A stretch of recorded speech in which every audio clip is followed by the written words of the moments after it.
Want to know how to force restart your iPhone? In this video, I'll show you the correct button combination for every iPhone model, from the newest iPhones to the oldest ones, so you can quickly get your device working again whenever it becomes frozen or unresponsive. If you're using an iPhone 8 or any newer model, including all Face ID iPhones and the second and third generation iPhone SE, quickly press and release the volume up button, then the volume down button. Immediately after that, press and hold the side button. Keep holding it, even if you see the power off slider.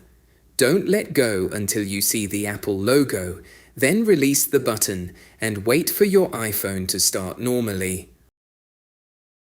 If you have an iPhone 7 or iPhone 7 Plus, press and hold both the side button and the volume down button at the same time.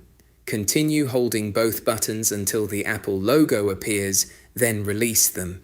If you're using an older iPhone, such as the iPhone 6s, iPhone 6, the first generation iPhone SE, or an even older model with a home button, press and hold the home button together with the side button.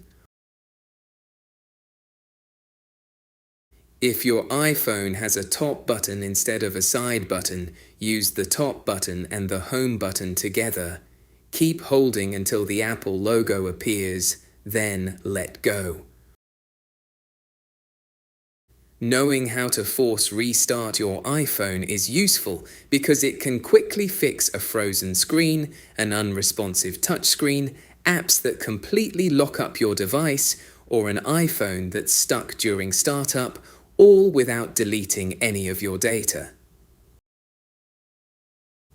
If you found this video helpful, don't forget to leave a like, subscribe to the channel, and turn on the notification bell so you never miss another iPhone tip. Thanks for watching, and I'll see you in the next video.